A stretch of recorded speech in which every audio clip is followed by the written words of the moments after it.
Cool. Well, it looks like we're ready, fellas. Appreciate you guys being here. I'll go ahead and let you guys kind of introduce yourselves and explain what your company is and your role, and whoever kind of wants to do that, and then we'll kind of get into it. This is Burn the Ship, a podcast where we talk business and small business and tech tools and anything we can to kind of bring some value to the people that are in our sphere as credit card processors. So go ahead and introduce yourselves. I'm looking forward to it. Justin, you want to start? Sure. My name is Justin. I'm the tech nerd. So I know a lot of the deep underpinnings, the code behind what we do. We are OrderNerd. We help restaurants aggregate their delivery services so that they can be more efficient. They can be aesthetically more pleasing.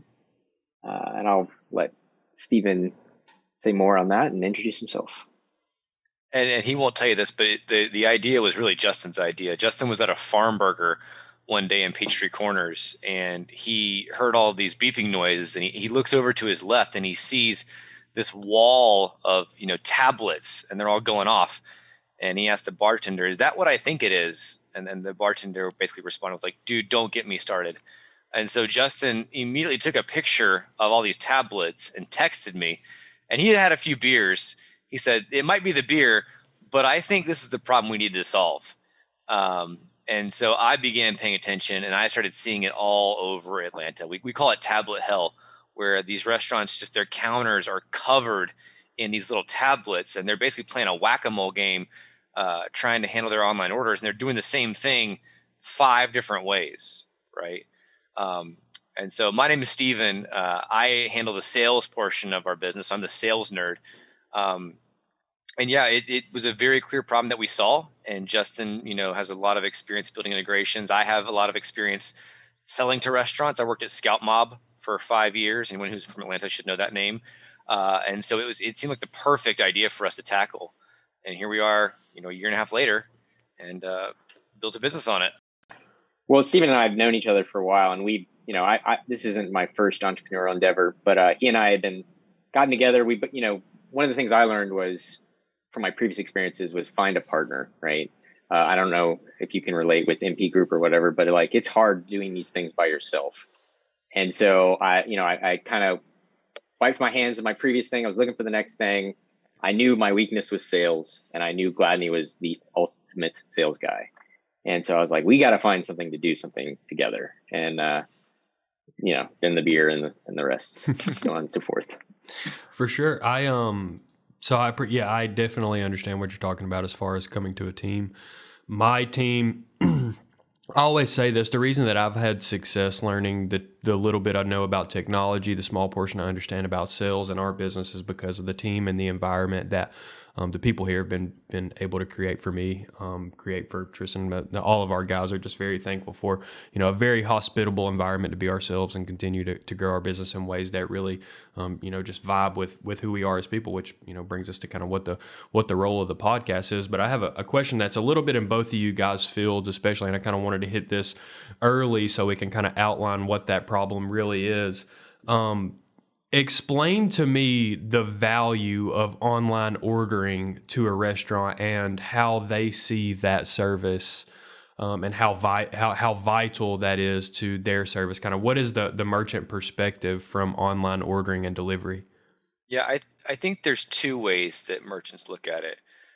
Number one is it is another revenue source, right? And with COVID, I don't need to tell anybody, it's been multiplied. We had one of our restaurateurs talking to us the other day that said pre-COVID, delivery online ordering made up about 15% of their total revenue. It is now 65% of the business revenue, right? So it has become essential in a sense for businesses to be on there. Outside of the COVID context, and it's a revenue source. However, it's an expensive revenue source because what a lot of consumers don't know is these companies, like your Uber Eats and your Grubhubs of the world, are taking a significant portion of the revenue. So when you purchase, let's say, $10 on a site like Grubhub, probably $3 of that sale is going to Grubhub and not the restaurant. And that's a lot for a restaurant to lose because restaurant margins are already thin as they are. And so it's very tough. For that reason, what a lot of restaurateurs also look at this as is a marketing outlet, right? There's a discoverability portion of this, because what a lot of consumers do is they shop on Uber or Grubhub, right? Like, I'm hungry, I don't know what I want. I'm gonna look on a list of places in my area and click a button, and food's gonna show up at my house. And a lot of times they're getting first-time customers through these applications. And in that context, I think the commission they're paying to the delivery app is okay, right? It's a marketing expense, but the question becomes for them then, how do they convert those customers into regulars that order from them directly and maintain more revenue for themselves versus paying these huge fees? So, like I said, it's sort of twofold. It's a source of revenue, but a very thin razor thin margin version of revenue. But it's also a marketing outlet for them as well. Sure. How do they compete? Like, how do they combat that 30%? Is that food? Is it marked up 50% and then the 30% comes off the top? They're still kind of is this thing, even though it sucks out some of that margin, is it, they're still clearing more per order? They're making, $2 on this order where they may have been making $1.50 in person. Is it something that, adding this tool to their belt is actually, raising their bottom line, or is it something that they're used just to increase that volume? Well, they're making less per order, right, because of the commission. So it'd be the inverse. It'd be they might make $3 in person, but they're making $1.50 on the online ordering, right? But it's still more revenue than they would have had.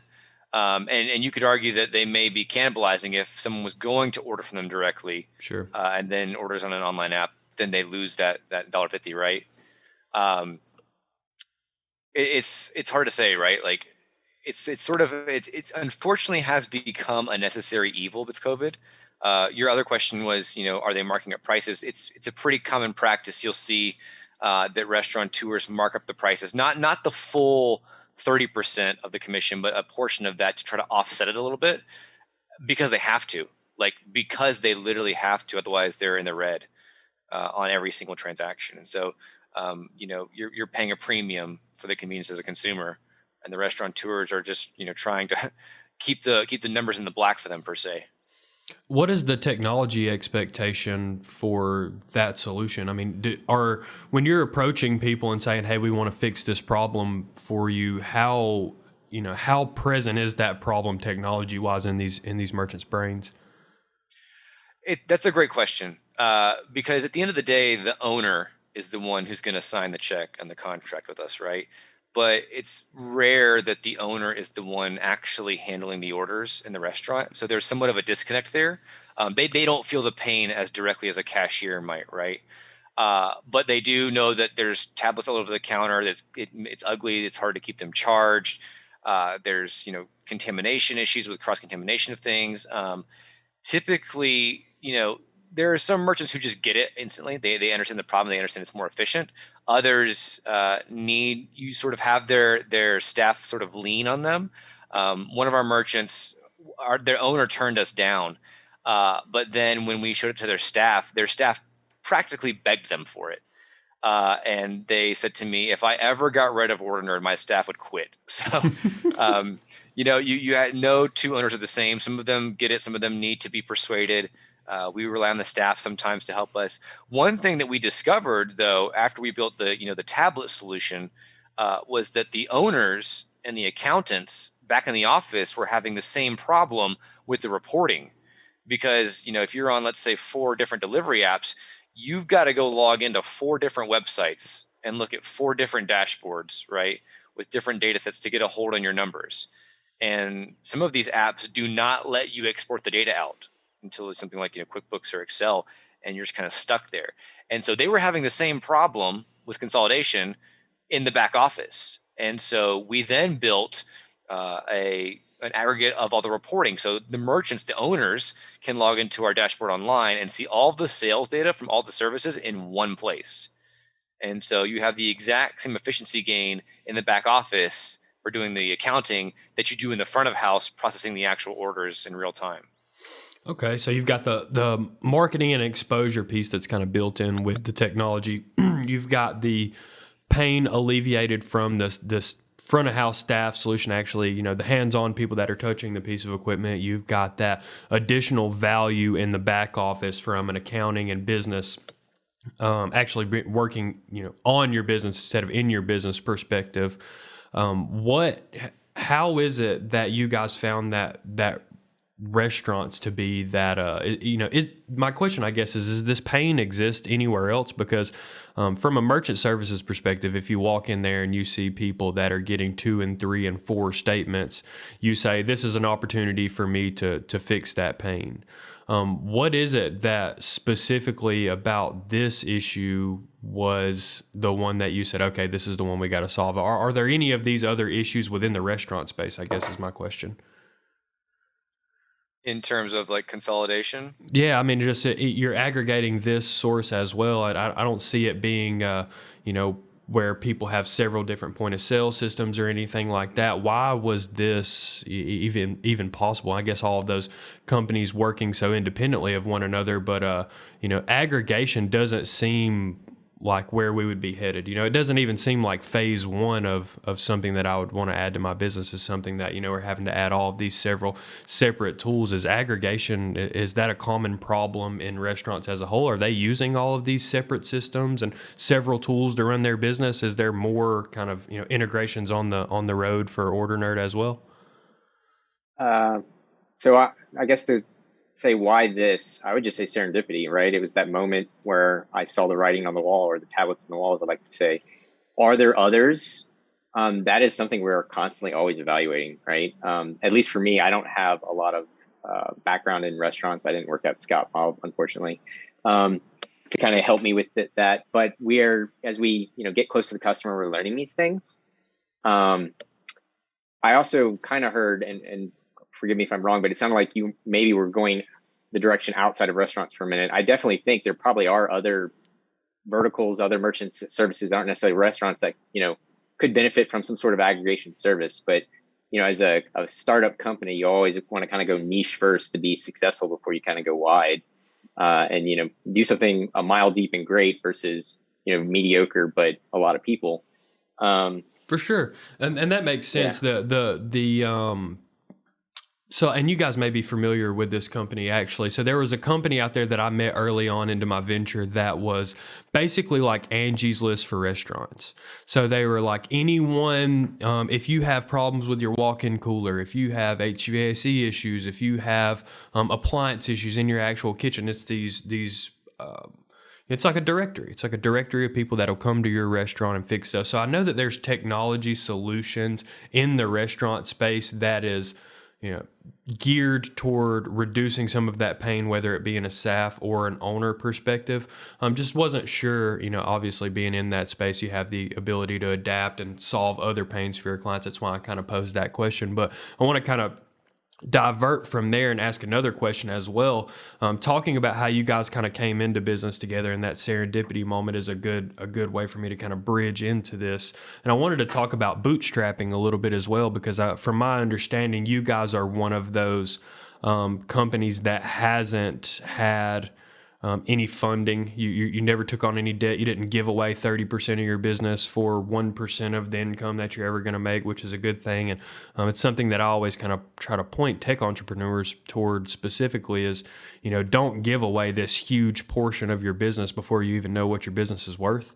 These people giving you evaluations and value of your company are definitely working for themselves and not for you for the most part. So talk to me a little bit about that, about how you guys were able to kind of conquer some of these technology issues without taking on any funding.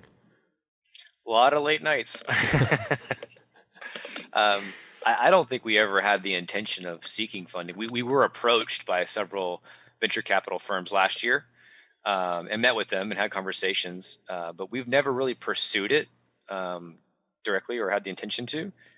But yeah, it's a lot of late nights juggling, a day job. We have 9 to 5s. This is still a side hustle at this point. And so working very late nights and weekends. I will say this, I think, and this is, I don't want to put a positive spin on COVID, but the fact that we're working remotely has helped us balance that effort a little bit easier, right? It's much easier for me to take phone calls during the day if a client calls me and has a problem or a question or that kind of thing, or something like this, right? Given that we're not, in an office doing something else, it's made it easier.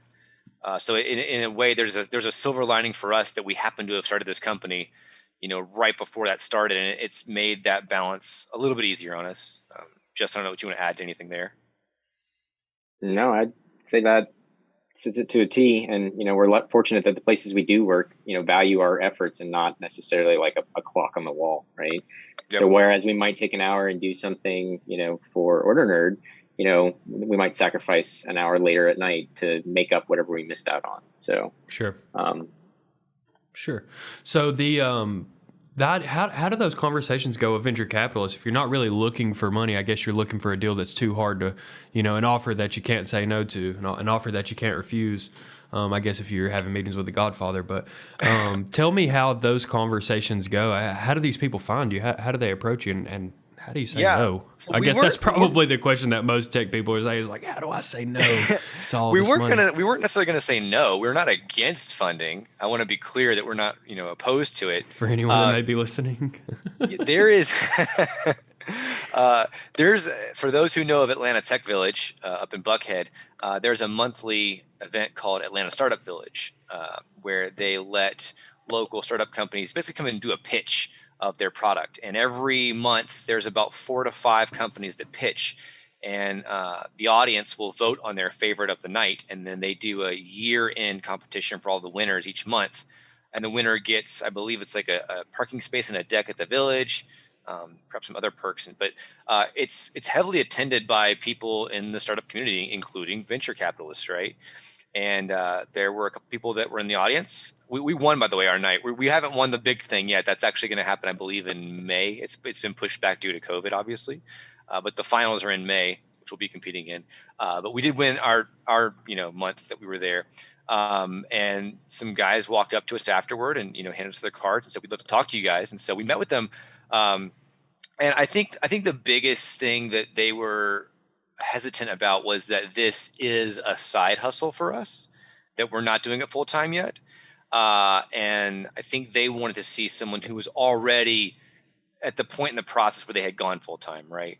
And we were certainly open to taking it full time if there was money to be backed with, right? So we can afford to live. Sure. But I think what they were looking for probably is someone who's already at that point in their company's life cycle, right? And we just weren't there yet, right? Sure. We'll be honest. So I have a family and kids, so I had more of a dependency for being able to burn the ship, as it were. Yeah.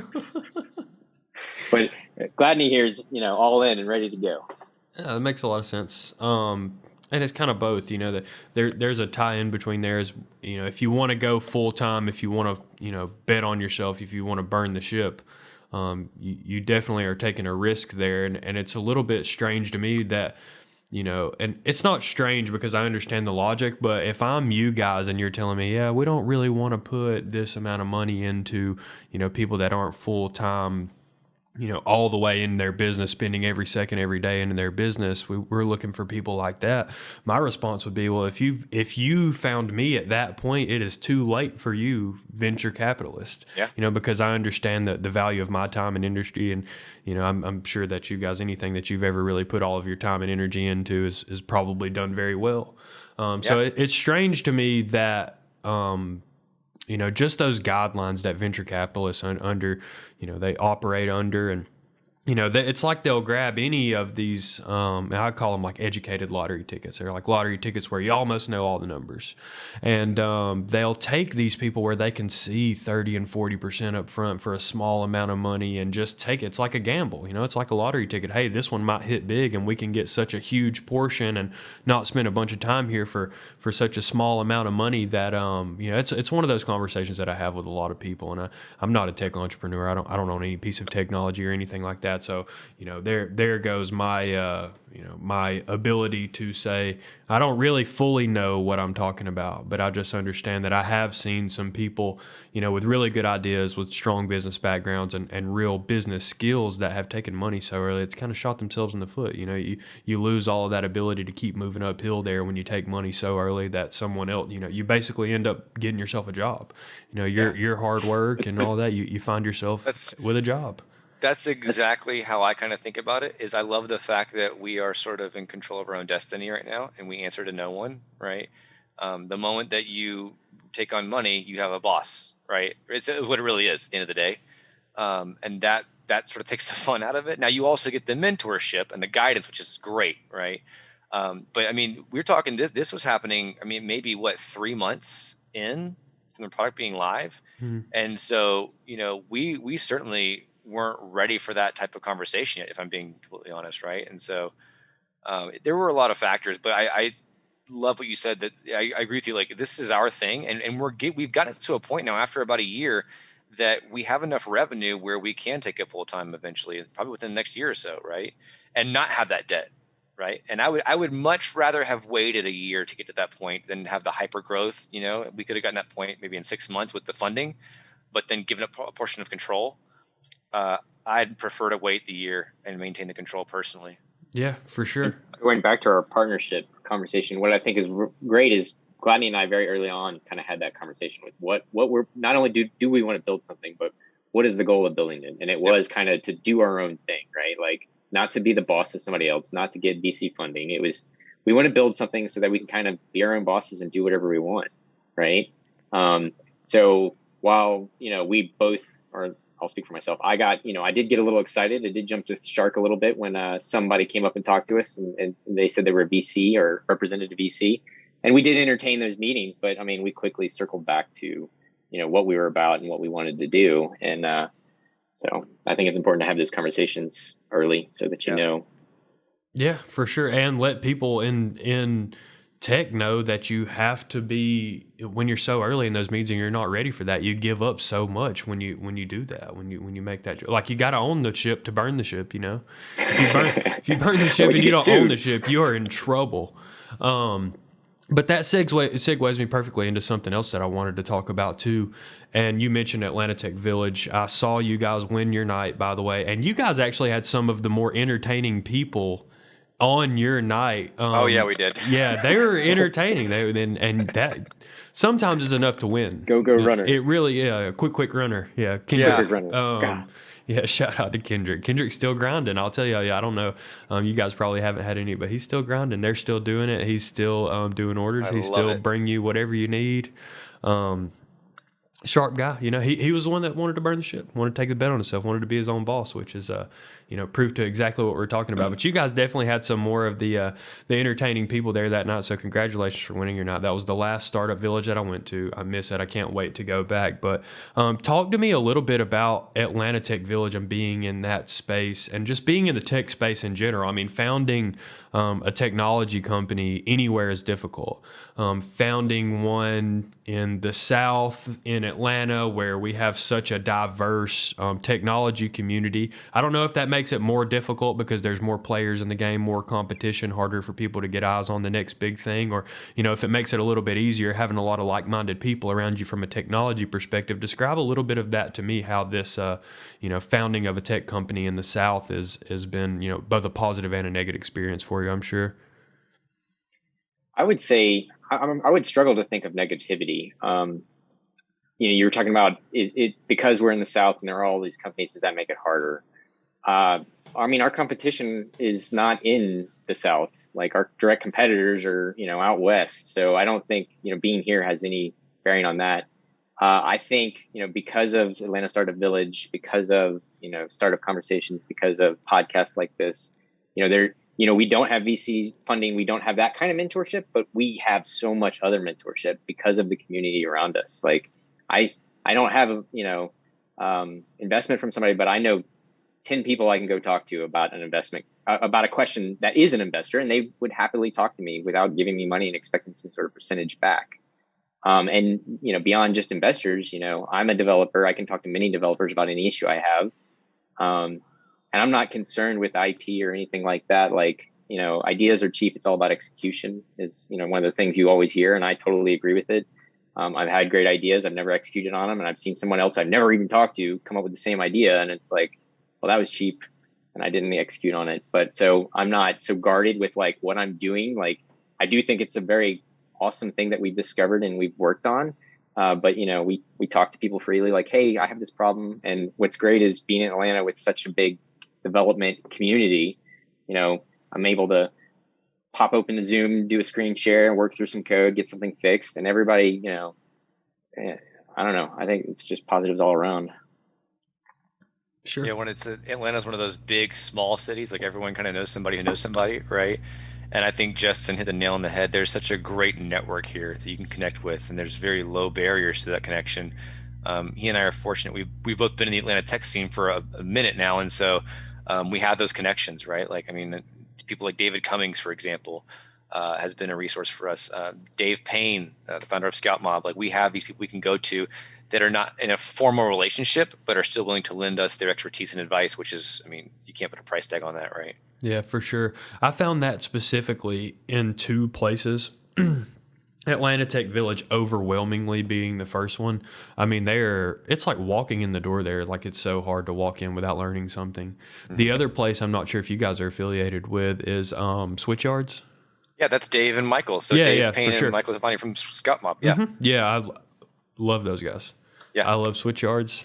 And I can't wait until Switchyards. Switchyards is actually about to reopen pretty soon, but I can't wait till they reopen, man. 3 natural, very low key, vibey workspaces with just technology people. I mean, if you as a salesperson, you can respect this, I'm sure, Stephen. The ability to like live at the bar and talk to people and always be able to close deals is incredible. That is like the best bar you could ever sit at, except for you drink coffee at 9:00 in the morning and everybody around you owns some piece of technology. You know, it's like the people there were just such a wealth of knowledge, man. I really second what you guys said. The technology community here has never steered me wrong. I mean, they're incredible people. They really are. And you guys are a piece of that.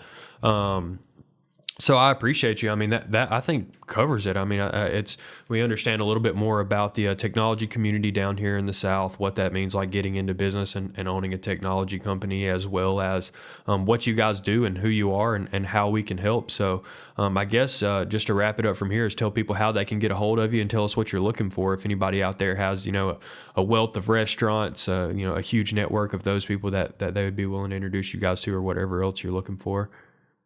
Yeah, so website is OrderNerd.com. Our emails are Steven@OrderNerd.com and Justin@OrderNerd.com. We're pretty responsive. If you are a restaurant owner or you know a restaurant owner that has this problem and wants help, we'd love to serve them. Also, I mean, anybody who's interested in the tech community, obviously, we're always looking to network, as we just highlighted. So any and all are welcome.